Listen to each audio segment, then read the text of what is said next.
Welcome to the Deep Dive. This is a brief guide to recent developments in India and what you need to know most. Today we're focusing on a really tragic incident in India-held Kashmir.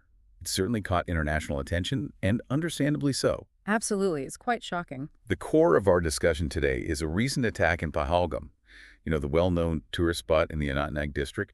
We're going to look closely at the reports, try to unpack what happened, who was affected, and, well, what the broader implications might be. And the location itself, Pahalgam, is immediately striking, isn't it?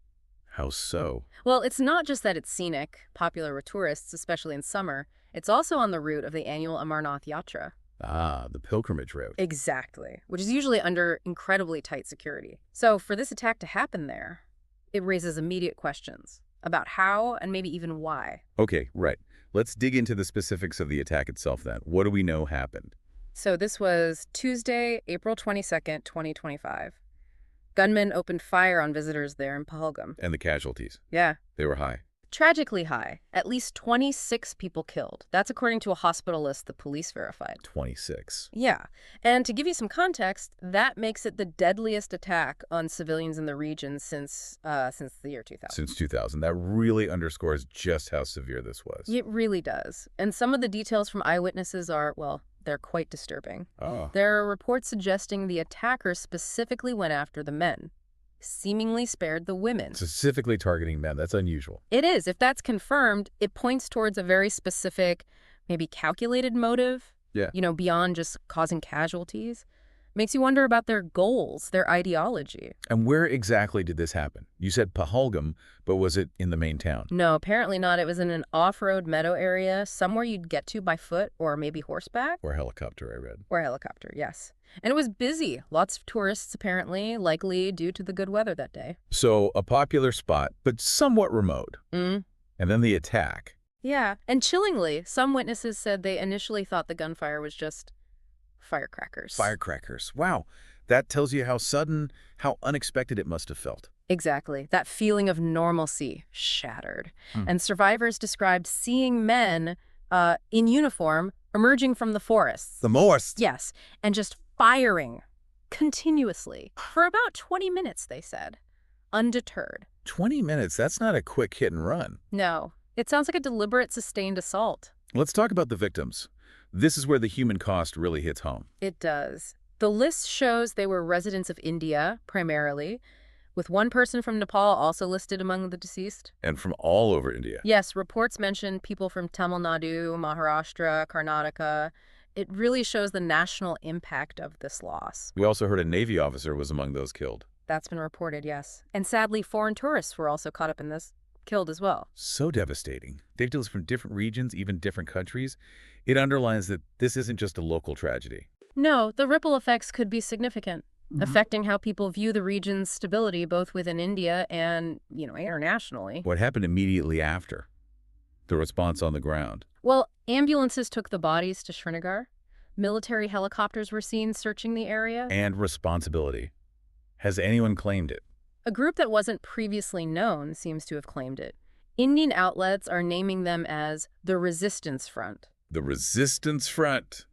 Never heard of them before. No, apparently a new name. Which, of course, raises more questions. Who are they? Are they really new? Or a splinter group, maybe? Understanding that will be crucial. And the reactions. We've seen quite a few, haven't we? We have. Widespread condemnation.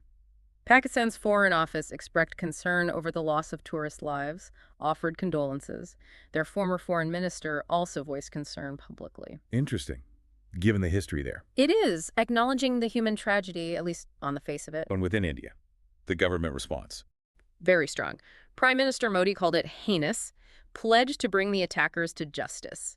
He cut short a trip to Saudi Arabia, met with his National Security Advisor, External Affairs Minister. High-level meeting straight away. Yes. And the Home Minister, Amit Shah, actually visited the region to coordinate and meet survivors. The Finance Minister also cut short an international trip. So a very serious, immediate response from the top levels of the Indian government. Definitely. It signals how gravely they view this. What about internationally? Strong reactions there, too. The White House said President Trump was briefed, offered full support to India, called it a brutal terrorist attack. Vice President Vance offered condolences, too. The U.S. weighing in strongly. And the UN Secretary General Guterres strongly condemned it. China offered sympathies, strongly condemned the attack. EU Chief Ursula von der Leyen pledged Europe's support as well. So a unified international front condemning this. It seems so. A global consensus against this kind of violence, especially targeting civilians, tourists. It reflects that shared concern about instability. And closer to the ground. Local political reactions in Jammu and Kashmir. Chief Minister Omar Abdullah called it an abomination. He noted it was larger in scale than other recent attacks on civilians. An abomination. Strong words. Very. And opposition leader Rahul Gandhi also condemned it, called it heartbreaking.